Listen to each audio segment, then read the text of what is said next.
Here's how I made this kick promo post for CrashDummy Records. So I started off looking on Pinterest to sort of gather some inspiration and figure out how I kind of wanted to lay this whole thing out. So for the layout, I have the big headline at the top here that people will instantly see when they look at the post. Then the second big thing they see is free merch signed by TM88. So they got these two headlines they're immediately going to look at. I started off with regular A4 size 300 dpi. And I set a white background for it. And then the headline I added right there at the top. For the font, I just chose a Helvetica and I set the spacing to justify all. And for the kick section, I started off with the announcement talking a bit more about the transition to kick. Same kind of spacing and font there as well. On the left here, I decided to put the kick logo and I threw a color overlay on top here. Thought that this purple kind of looked good for the post. I added this little Crash the World, which is CrashDummy Records slogan. I put that here. And I also found the kick font online that the logo uses. I put that on the slogan just to kind of tie those two together nicely. I then added the CrashDummy Records logo, which I just turned to black and white by desaturating. And under filter, pixelate, I chose this mosaic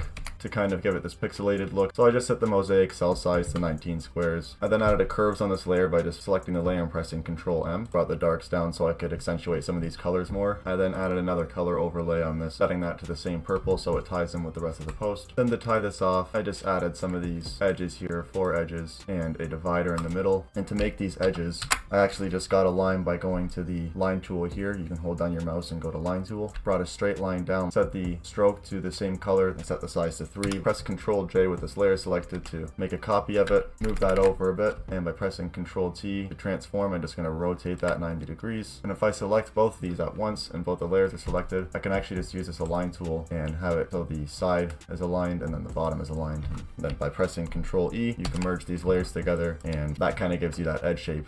Then you can go about duplicating this with Ctrl J again, rotating, and then sort of resizing based on whatever is going to look good. Thought this still kind of looked a little bit plain, like it was missing something, so I decided to add this halftone dot kind of texture here, which I did by selecting the marquee tool. You just make a square selection, add a new layer, make sure your foreground color is set to white, then with Shift F, press OK to fill this. And I turned this to a smart object, made sure to set my foreground color to purple and my background to white. Go to filter, filter gallery, and then select halftone pattern. Then you can drag the size up here a little bit to make the dots bigger. The contrast will make it blurrier or more sharp, and something like 5 would probably look good. Also make sure the pattern type is set to dot, and I can press OK. I then added a curves with Ctrl M and just brought that all the way over to the left. So you can see we're starting to get that dot look now. You can kind of see as I drag this curve here, it's getting a little bit smaller, bigger the circles are. And if you think these dots are a little bit too much, you can always go back to the filter gallery and change the size, increase that a little bit, and that should give us some bigger dots. Then to change it back to the purple so it matches and it's not pink, you can just hit Ctrl U, add a hue and saturation, drag the slider around until you find something that matches enough. And if you find that it's clashing too much with your text or anything like that, you can always bring the fill down a little bit on this layer, making it a bit less visible, kind of like a mix node. Next, I added this content section. Then I also added these dividers. I added the headline here, same as the headline above. And then I made a little bit of a smaller subheading here, and the merch instructions of how you're going to be able to win the merch. Just going to be following the CrashDummy kick page, shouting out the kick page on 2 or more platforms, and then the winners are just going to be contacted so people can read that there.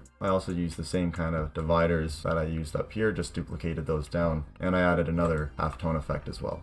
I made a nice little space here that I'd be able to add a picture of TM88. To do this, I just went on Google Images, looked up some pictures of TM, and I found a nice picture with a white background that I thought would be easy to remove the background of. I just opened this image in Photoshop, went over to the magic wand tool, and just grabbed a quick selection like that. Press Ctrl Shift I, we'll inverse the selection, and then we'll just hit mask. There is a couple parts missing, like down here you can see in the shoes, parts of the whites are missing right there and there. A little by his head. But that's fine because we're going to be putting a lot of effects on this anyway, so you're not even really going to notice it. Once that's set, I just copied this layer, pasted it over here.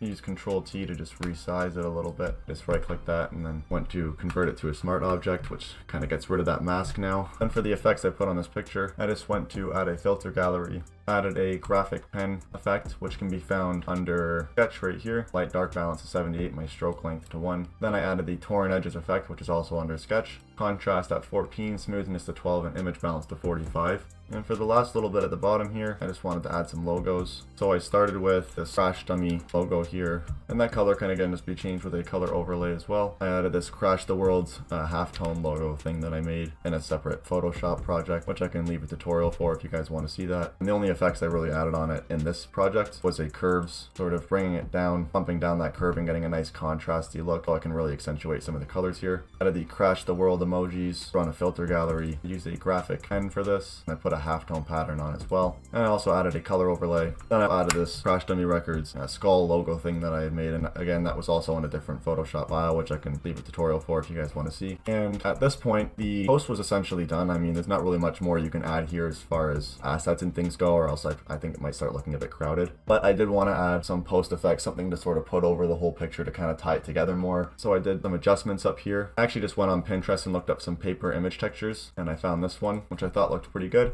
I then set the blend mode to multiply so it would actually go behind everything. You can sort of see up here in the text, it looks like the paper is kind of running through it, so it looks like the text is on paper. I then dragged the fill down to about 28 or so, and I also added a curves as well, sort of bring it down, give it that more contrast look. I also added a curves over the entire picture as well. Slight little bend there, not really much that I added. I like to add an adjustment over the whole picture because I feel like it sort of ties the whole thing together. I did want to add some noise and maybe like a little bit of blur to make it not look so sharp. Give it more of that real poster, or like realistic look, like it's not photoshopped. So I just went to save the picture, which I actually exported as save for web legacy here. It just is really good at retaining sharp details when you zoom in.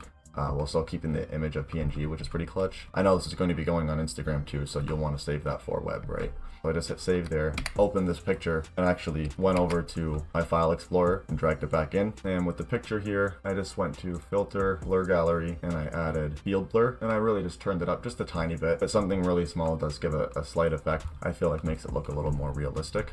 Then I also went to filter again here, noise, and added some noise with the add noise tool. I set it to about 12.5% amount and kind of thought that looked good. And yeah, after the noise and that was pretty much it for the picture. Make sure to let me know in the comments what kind of tutorials you want to see, and I'll see you guys in the next one.